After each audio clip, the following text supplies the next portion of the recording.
Hey, welcome back to the AI with Maribel Lopez program. I am Maribel Lopez, and today I am joined with Peter Cousins. Peter is the CTO at WorkFusion. I'm really excited to have him here today because we have been talking a lot about AI. Obviously, it's an AI podcast, but a lot about agentic AI in the past year. 2025 was the big agentic AI year. So in 2026, we're actually talking to enterprise buyers about how they're thinking about deployment. So that's one of the reasons why I wanted to have Peter here today. Peter, welcome to the program. Thanks very much. I appreciate it. So let's take a moment to tell us a little bit about yourself. How long have you been CTO at WorkFusion, and what does WorkFusion do? Okay. So I've been at WorkFusion for almost 5 years now, Okay. coming up this spring. And I came in to revamp the product strategy.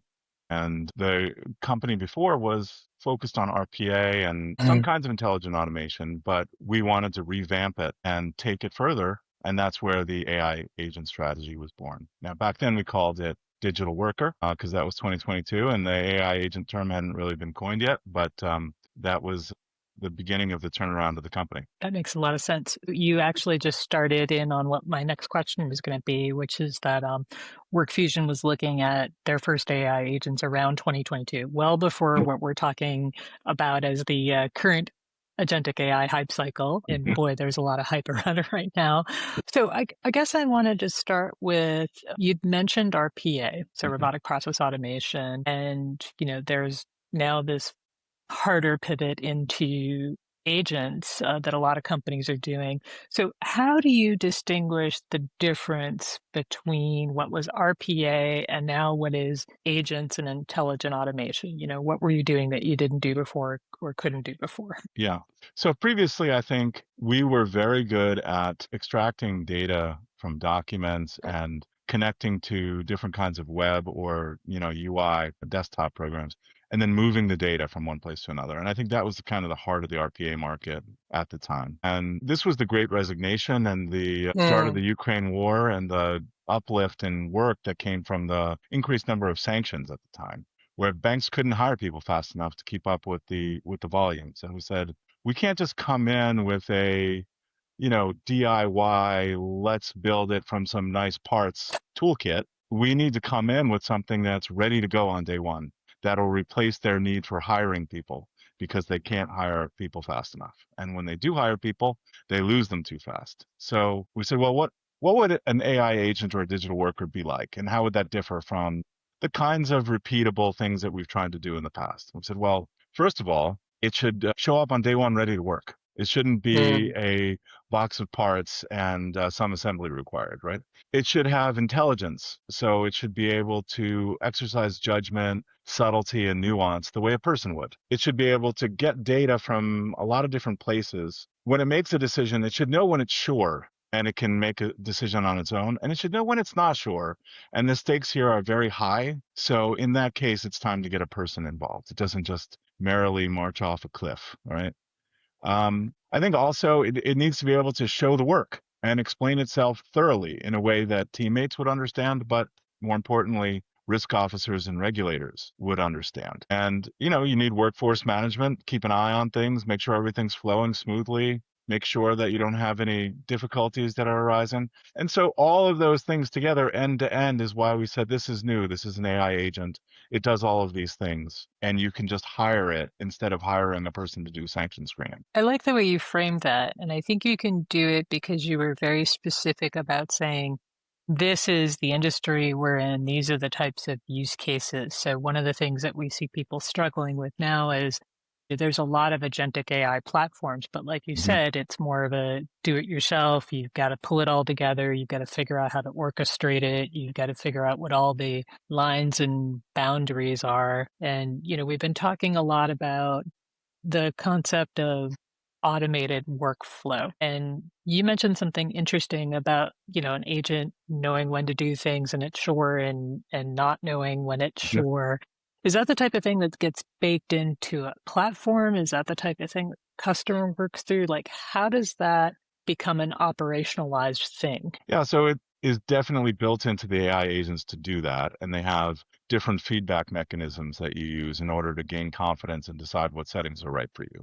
So, for example, we're able to have different kinds of point of view on how close one name matches another. And Mm. you might have a different point of view slightly. And so you want it to be more or less aggressive according to your business requirements, or maybe the types of companies that you do business with, right? So that's a kind of high level getting started checklist where you explain your policies and procedures so that those are followed. The next thing that happens is we always do a pretty comprehensive look back on data that's been analyzed by people, decided by people, and compare it with the decisions that the machine would make. And if the AI agent and all of your people totally agree, there's nothing more to do. It's ready to go live. But often life isn't that simple. And so then you have to look at all the reasons why it doesn't agree and make sure that, in some cases, an analyst was having a bad day and they made a mistake. And so you correct it. And that's what we call going from gold to platinum data set. In other cases, it might be that we uncovered a subtlety about your policies and procedures that you didn't explain. Like, hey, we've been escalating everything in Lithuania and Estonia because there's been a lot of Russian organized crime infiltration there, and we're just being extra careful. It doesn't matter if the name doesn't seem like a good match, no matter what you do, escalate it. So that we'd have no way of knowing to do that if it wasn't for the fact that that was explained.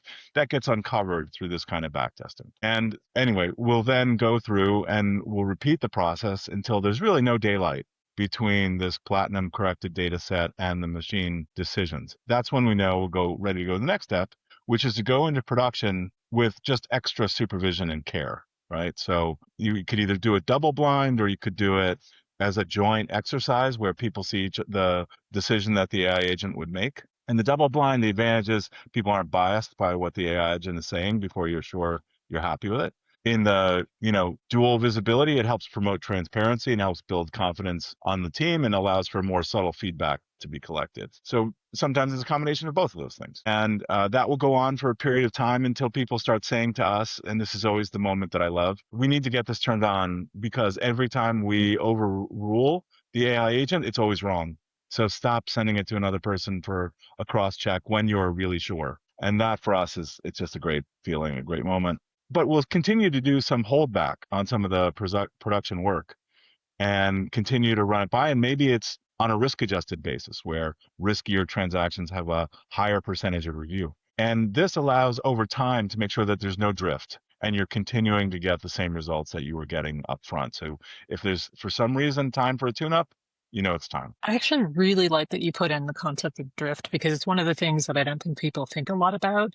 It's AI isn't necessarily a set it and forget it kind of technology, right? You Yeah. do something, it's working, but then either the dynamics of your business change or the model changes or whatever it is, Mhm. you have to be prepared to actually go back and make sure everything's always operating properly. And I also like that this isn't sometimes I think in the technology industry, we don't want to create fear, but we also don't want to oversimplify that you just throw it in and it's good to go, right? It's not a willy-nilly agentic thing where you're all of a sudden going to automate everything. Yeah, obviously you've been working on this space for a while, so I think I know what your answer is going to be, but I'm going to ask the question anyway because we as researchers get the question all the time. You got McKinsey, Gartner, Forrester, all predicting that agentic AI is the next phase beyond copilots, generative search. Mhm. So based on your 3 years of deploying AI agents, where do you really see the market today versus, some of the hype that we're seeing, which sounds a lot like I press a button and automatically all these agents go off and do amazing things and I'm Mm. done. Well, to me, we care the most about these regulated environments where getting it right, making sure it's consistent, making sure you fully understand it and you can defend it to regulators and you don't make any mistakes. That's really the paramount issue here. So for us, we might have a slightly different point of view than people who are trying to help get a research PowerPoint collected off of open web sources. To me, I think where it's ready is when there is governance in place that checks the work, that limits the scope of the inquiry, that, uses it for what it's really good for, but without using it to just go do everything. So we have found, for example, that we use large language models in conjunction with our adverse media screening agent sometimes when a customer will permit it. But the funny thing is, many customers won't permit it because they're very conservative about having Gen AI LLMs in the loop for these, highly regulated financial crime scenarios. And rightly so, because if they go to a regulator and said, I don't know, that's what ChatGPT said, they'll be in jail or at least looking for a new job. Somehow doesn't seem like the right answer to that question, right? Yeah, yeah.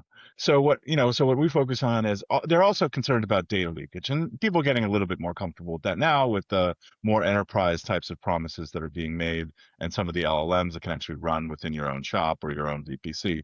But you know, they if you were to ask the LLM, go get me adverse media on this CEO of this company, it doesn't have real knowledge about what's important to you, how important is the role of the person within this article, how to really substantiate their identity, and how to consult trustworthy sources in order to do so. And so you get very funny answers. So we for example, sometimes see you do an adverse media check and you try to let the LLM drive. The data is out of date because it's no information since the last time the model was trained, right? So it's stale. And then it'll tell you things like this article in Wine Spectator, where the CEO talks about their extensive wine collection, is adverse media because obviously it's an alcohol problem. So somehow Got to there's be just, careful. and so, that's not what banks want. They want to know that, major trafficking, fraud, and other, felonious issues are what get returned in this kind of adverse media review. That's just one simple example. But what we found is if we use our traditional natural language processing models, which look at the identity of the individuals mentioned and how they're mentioned, are they a bad actor or are they a victim, expert testimony, judge, prosecutor, the subtleties of your involvement in the article. And then looking very closely at the severity. Does it, not only is it a severe issue, does it match the reasons why the bank is looking for adverse media? For some cases, you're looking for reputational risk. For other cases, you're just looking for major money laundering related activities. So we do those things. So there's a certain confidence level where we'll say we can't make a decision because it's just the language in the article is too complex and it's a little too subtle. And so we, rather than make a wrong decision, we'll put that in front of a person to make a decision. And we'll explain our reasoning and explain what we thought was interesting and what we thought was dismissive. Well, we've also found that if we take an LLM and we say, not, is this an adverse media article, or source your own data about adverse media, but tell me if so-and-so is mentioned in this article, and tell me if the article is about this problem, and tell me if it's true that they were the perpetrator, right? If you give those more directed questions, number one, you're not leaking information about your customers in order to try to get it to it. You're getting the freshest information, and you're getting this kind of information extraction with the subtleties of language, which is what these things are really good at. And if those agree with what our model thought but was low confidence, they're right 100% of the time. If they disagree, it's often because the LLM is hallucinating or making another type of mistake. So by having this kind of, panel of experts making a decision together, it increases the accuracy and allows you to do things with a higher automation rate, but with still 100% accuracy. So I think you already answered my next question, which was a little bit about the autonomy spectrum. So you've given us some guideposts on that. Now, when I was investigating the company, it seemed that you had about 6 agents covering Mm-hmm. different compliance functions like sanctions, know your customer, transaction monitoring, adverse media, as we were just talking about. I had a question about, are these agents collaborating with each other? Yeah. Are they independent workers? Could you give me some context around the thoughts of multi-agent orchestration within and perhaps even across platforms? Because what we're seeing happen today is there were chatbots, and now some of those are just being relabeled as agentic AI, but then sometimes there's actual agents within software and they're Mm-hmm. actually doing agentic things. But then it's like, how many of them are working together? And then do they work with some other application? It seems like there's a broad spectrum of things we could talk about. That was Mm-hmm. a very analyst question where I put 50 things in one, but I think you understand the context of where I was Sure. going with it. Yeah, so there's different kinds of agent to agent and model MCP types of technologies out there.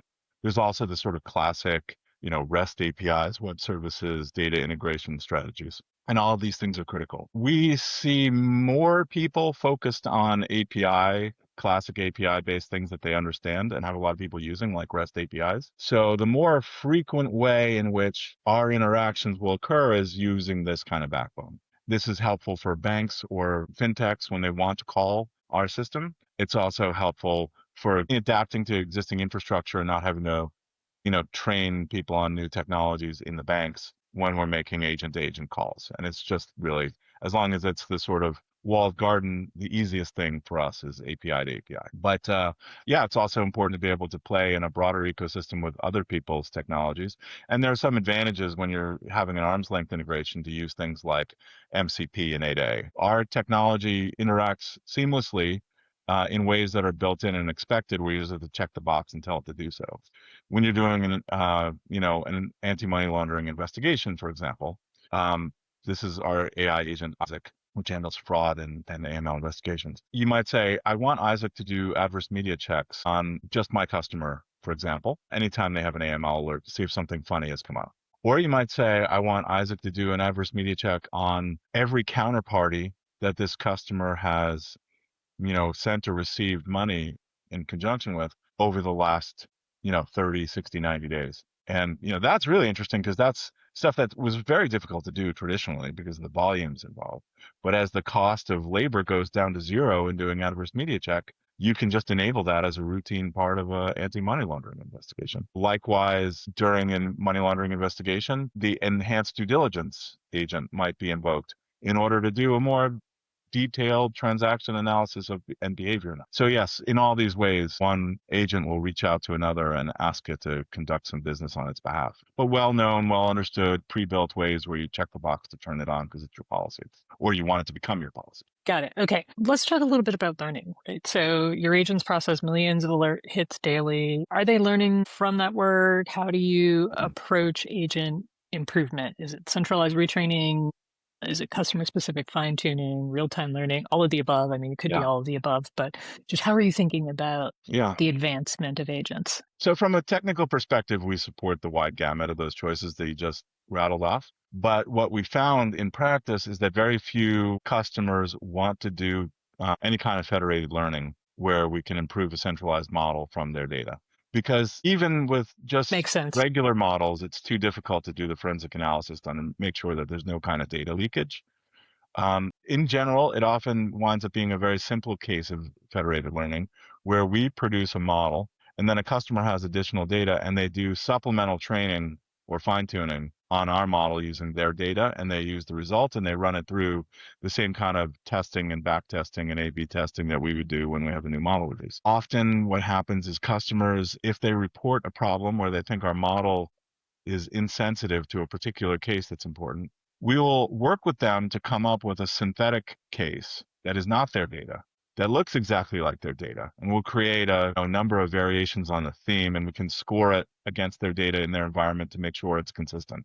And then we'll use that for next version training of our model and testing of our model to make sure that it covers that scenario well. People seldom want the system to dynamically change on the fly because, especially when you have these regulated environments where they're going through model risk management, and the model risk management could take 6 months. So they can't have, an update coming every couple of days to the model that changes its behavior. So it's more like there'll be periodic updates that we will make and we'll syndicate them out to customers. They have to approve it after it goes through their back testing and risk management process. So then we try to figure out what are ways in which we can do lower tech ways of dynamically responding to things we see in the environment.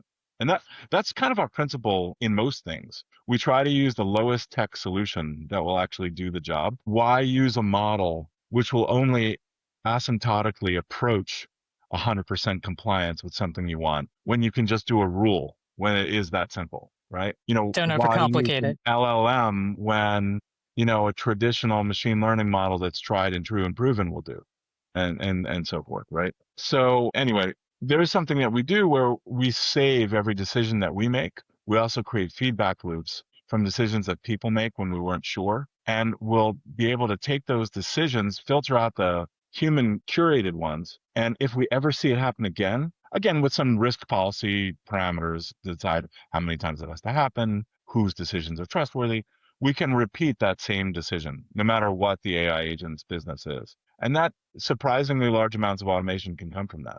And it also can be dynamic without having to trigger full model risk management. That actually is extremely helpful. I'd be remiss if I didn't spend a minute just asking you about this concept of non-human identity, because I think that's one of the things that breaks a lot with agents when people are trying to do a roll their own kind of environment. Mhm. How do you approach agent identity with your customers? When you say agent identity, you're talking about security, or are you talking about? Security, Yeah, the okay, security of it. Yeah. right. So, I think for us, all of the things that we do run within a server secure environment, and it's integrated in with the customer's single sign-on capabilities. And it has, strong mutual authentication to the backends that it might touch or data sources it might touch on the customer's behalf. And that is one of the differences. I mean, the thing I get worried about the most in this business is when I hear about some rainy weekend proof of concept that somebody did on one of these technologies that they then showed to their CEO or CIO, and people get beguiled by it. But the truth is that thing would never be able to be put into production because it's not understood, it's not secure, there's no model risk management for it, there's nobody who's going to be able to explain it, defend it, maintain it. And I think that last mile of how does something actually become practical enough that you can put it in production, secure enough, that you can trust it with your information, and reliable enough that you can defend it to risk managers and regulators. That's the hard part. I think that's the part we get very excited about, like what could something do, but we also have to have this humble reality of, if an auditor came and asked you something, could you answer that question appropriately? Have you done the things that, could you even say that you looked into the things that you should have looked into just to make sure that you were at least attempting to be secure and compliant? And that is often at odds with the concept of innovation, but it doesn't have to be. If you're Mhm. working with the right tooling and somebody's thought through those for you. And I think this is really a super important discussion that I try to have with everybody, but I'm not a security expert, but yet I feel we're moving towards a set of technologies that if you're not careful, there's a tremendous amount of risk that you create. Mhm. And you will get your management all excited about the innovation that could happen, but then your security and compliance team have to come in and shut it down. And nobody wants that. If you could just start at the outset and build it in at the outset, this Mhm. is probably the best example of something where you needed to think about security and compliance at the outset before you've done anything out of all the technologies I've seen in the time I've been covering technologies. Peter, it's been great talking to you. And I was wondering if you had a bit of closing advice for organizations looking to adopt agentic AI. You've obviously worked with a lot of organizations in highly regulated scenarios. What are your thoughts on advice for, how to get started, how to move forward? Yeah. I mean, I think the most important thing to think about is degrees of freedom. So, for different types of use cases, you can tolerate different degrees of freedom. And for the most important ones, the most high stakes ones, you can tolerate fewer degrees of freedom, and you want to keep the innovation constrained within something that provides the guardrails that keeps it, within the safe zone. And, just not to mix up those use cases and treat them all like one because they're very, very different. I love that. I think that's a perfect way to close the program. Peter, thank you so much for your time. It's been great chatting with you. Yeah, pleasure. Thank you.